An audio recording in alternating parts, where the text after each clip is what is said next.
Hello everyone.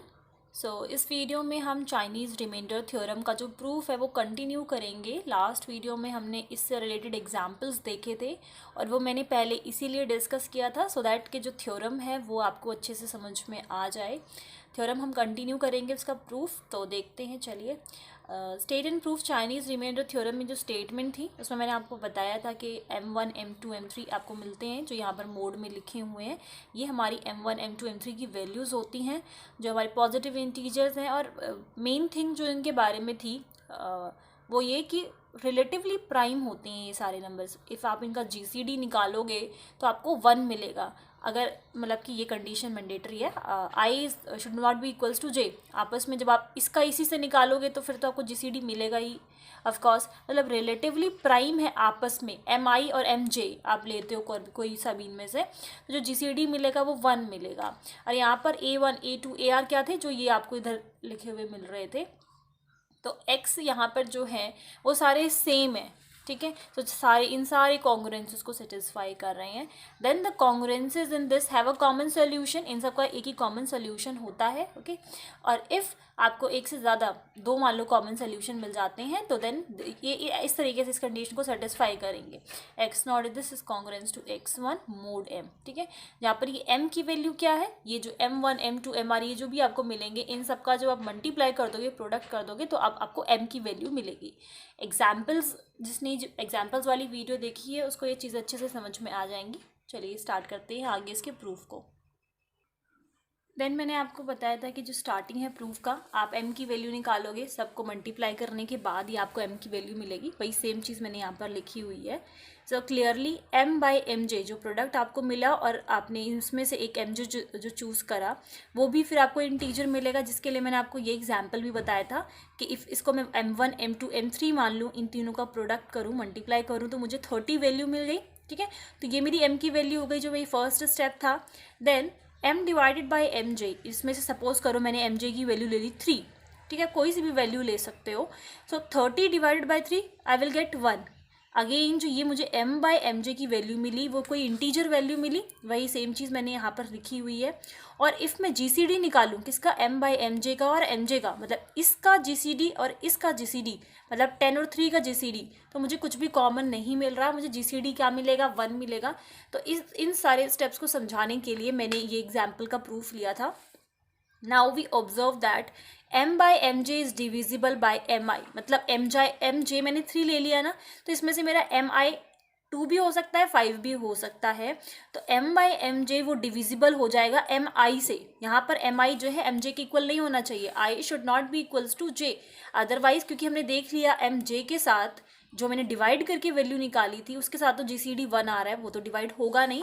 3 को छोड़ के, क्योंकि जैसे इस केस में MJ की वैल्यू 3 थी तो उसको छोड़ के 2 and 5 इफ हम ले रहे हैं तो उससे जो M/MJ की वैल्यू है दैट इज 10 वो डिविजिबल हो रही है, क्लियरली डिविजिबल हो रही है, ठीक है।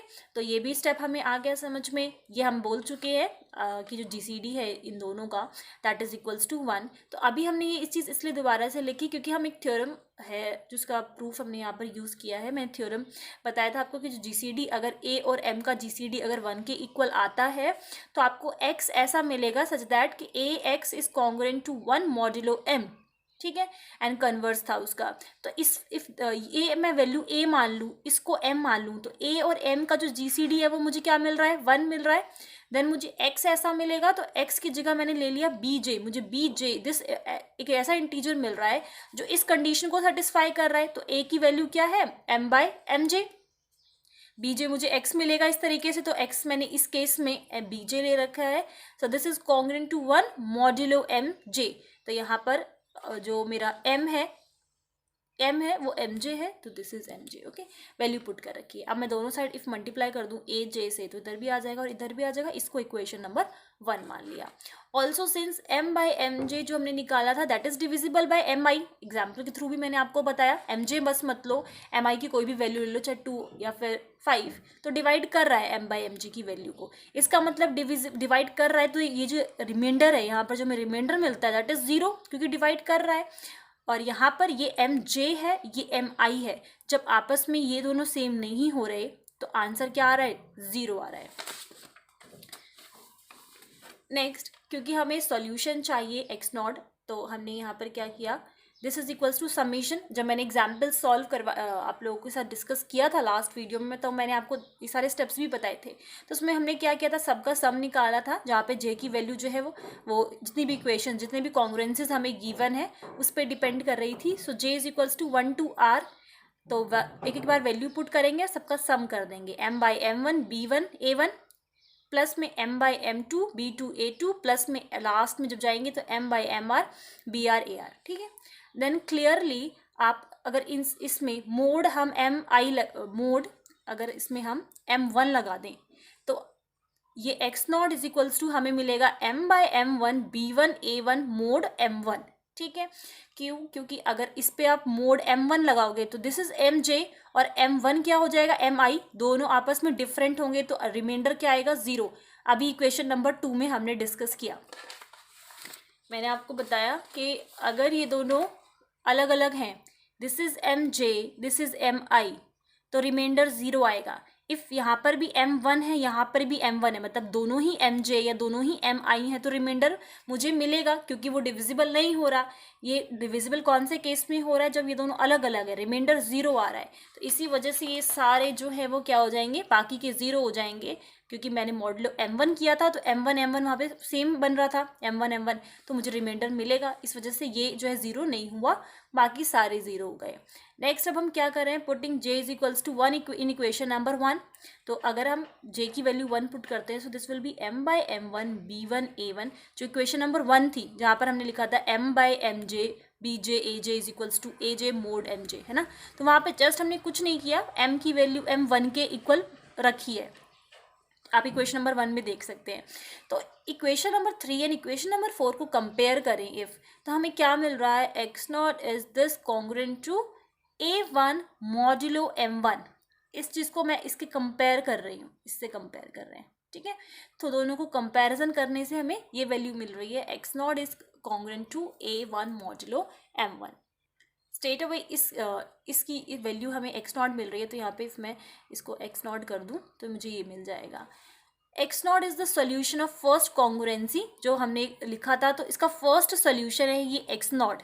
Okay, again we must have x0 is equals to m/m2। जैसे कि आपने j is equals to 1 value put किया था, तो अगर मैं j is equals to 2 value put करूँ देन मुझे क्या मिलेगा, ये भी मैंने एग्जाम्पल्स जब आपको सॉल्व कराए थे उसमें बताया था। x0 is equals to m/m2 b2 a2 mode m2। ठीक है, ऑल अदर टर्म्स, जैसे कि आपने एक बार क्या किया, इसको m1 से जब मॉड्यूलो m1 निकाला तो ये वैल्यू बस रह गई, इसमें बस हमें रिमाइंडर मिला, बाकी सारी 0 हो गई।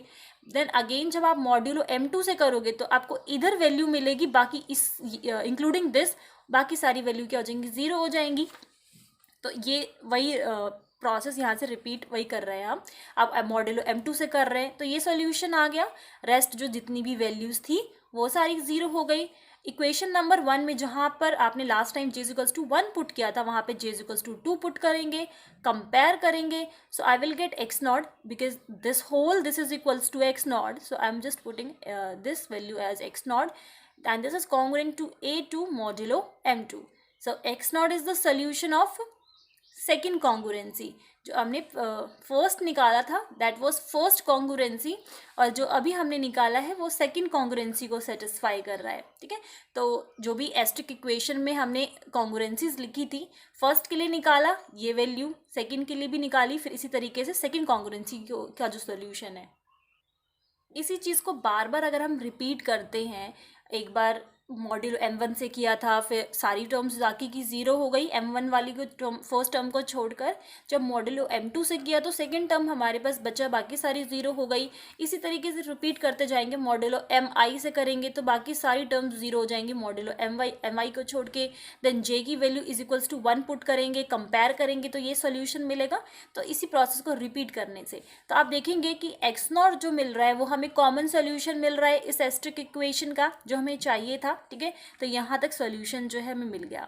उसके बाद अगेन अगर हम लेट करें x0 एंड x1 दो कॉमन सॉल्यूशंस हैं कॉन्ग्रुएंसीज के, क्योंकि वही वहाँ पे गिवन था ना कि अगर एक और सॉल्यूशन इफ एग्जिस्ट करता है तो वो इस कंडीशन को सेटिस्फाई करेगा, तो वो उसके लिए हम बात कर रहे हैं। x0 तो हमें सॉल्यूशन ये मिल ही गया जो सारी कॉन्ग्रुएंसीज को सेटिस्फाई कर रहा है। तो x1 हमने एक और कॉमन सॉल्यूशन ले लिया, then X naught is congruent to A I modulo M I x1, क्योंकि ये भी सॉल्यूशन है तो वो भी इस कंडीशन को सेटिस्फाई करेगा जहाँ पर i की वैल्यू 1 2 3 टिल r तक कुछ भी हो सकती है. सो वो भी इस कंडीशन को सेटिस्फाई कर रहा है. x1 is congruent to A I modulo M I. Now combining these, अगर हम इनको कंबाइन कर दे तो हमें क्या मिलेगा. This X naught is congruent to x1 modulo M I.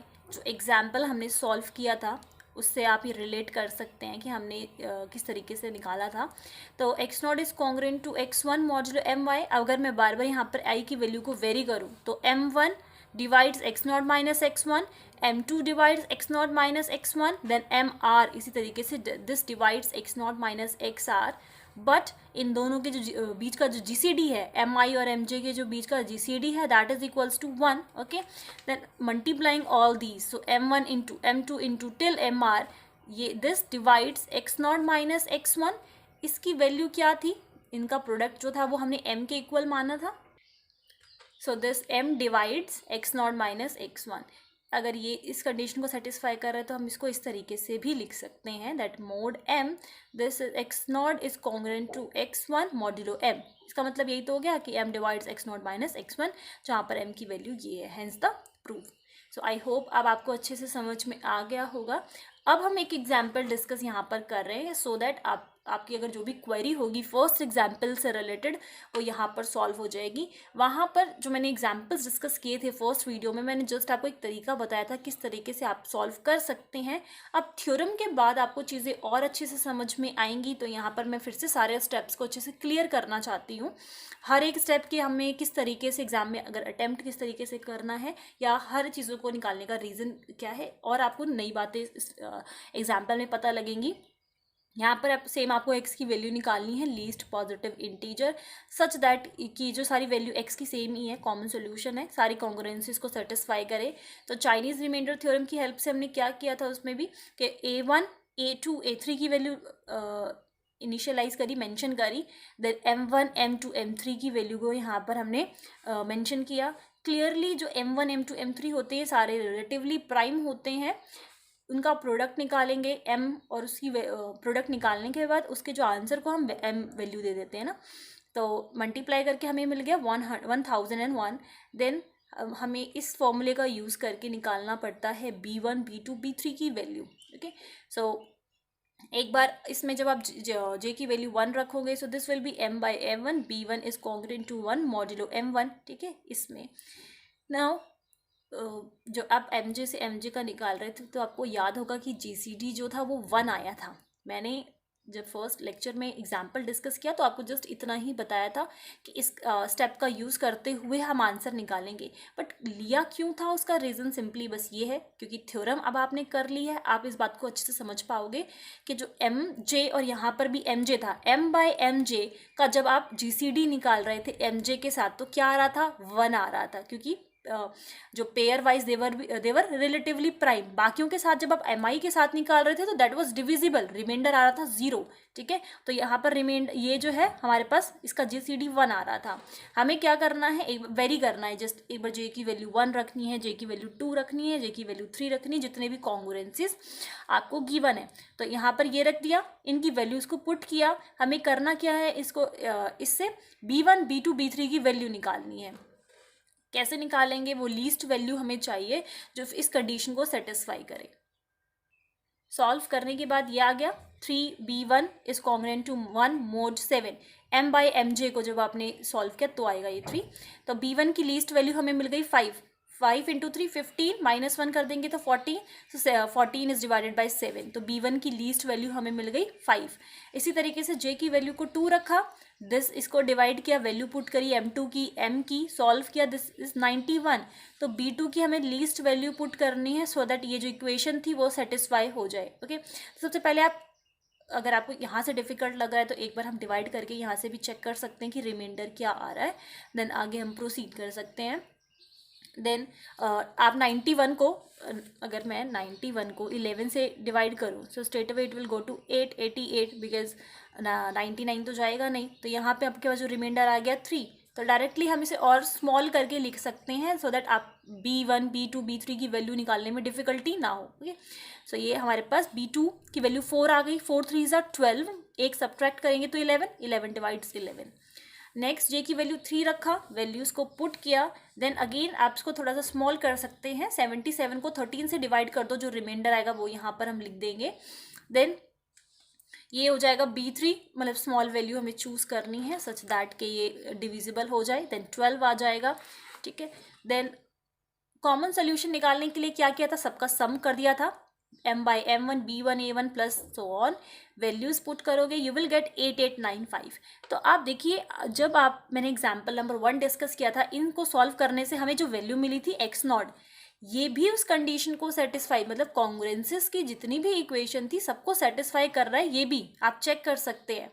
But हमने क्या किया था, जो बाद में फिर से निकाला है वो हमने x1 की वैल्यू निकाली थी, जो उस अगर कॉमन सोल्यूशन अगर हमें मिलता है तो वो उस कंडीशन को सेटिस्फाई करेगा। तो ये x0 वाली वैल्यू ये आपको यहाँ तक मिल गई है। आई होप अब आपको क्लियर होंगे वो एग्जाम्पल्स जो मैंने स्टार्टिंग में डिस्कस किए थे। तब मैंने आपको सब सारी बातें इसलिए नहीं बताई, वरना अदरवाइज सारी चीज़ें मतलब मिक्स हो जाती है और आप कंफ्यूज हो जाते। नेक्स्ट, अगर मैं मानूँ कि x1, यहाँ पे आप चाहो तो x1 भी दे सकते हो, कोई प्रॉब्लम नहीं है। ये आपकी जो वैल्यू निकल के आ रही है x1 की, वो 887 कैसे आ रही थी, हमने ये सिंपली लिखा था, यहाँ पर ये m की वैल्यू थी, ये आपकी 8895 जो अभी आपने सॉल्यूशन निकाला है वो ये मैंने वहाँ पर लिखा है। सिंपली आप डिवाइड करके आप इसका रिमाइंडर निकाल लो, जो रिमाइंडर मिलेगा वो आपका दूसरा कॉमन सोल्यूशन हो जाएगा, या फिर आप बोल दो hence the required solution is 887। ठीक है, I hope Chinese remainder theorem अब आपको अच्छे से क्लियर है, जो भी हमने फर्स्ट एग्जाम्पल में किया था, फर्स्ट वीडियो में किया था। अगर उससे रिलेटेड अगर आपको कोई भी डाउट होगा इस वीडियो में क्लियर हो जाएगा। मैंने सारे स्टेप्स के रीज़न आपको बताए हैं, आप चाहो तो एग्जाम्पल्स ट्राई कर सकते हो। और जैसे कि नीचे एक एग्जाम्पल और है, यहाँ पर इसका मैं आंसर आपको बता देती हूँ, यहाँ पर लिखा हुआ है, आप चाहो तो सॉल्व कर सकते हो और इसका आंसर मैच कर सकते हो। सो इस वीडियो में बस इतना ही, आगे हम और इम्पॉर्टेंट थ्योरम्स डिस्कस करेंगे इससे रिलेटेड। And thank you.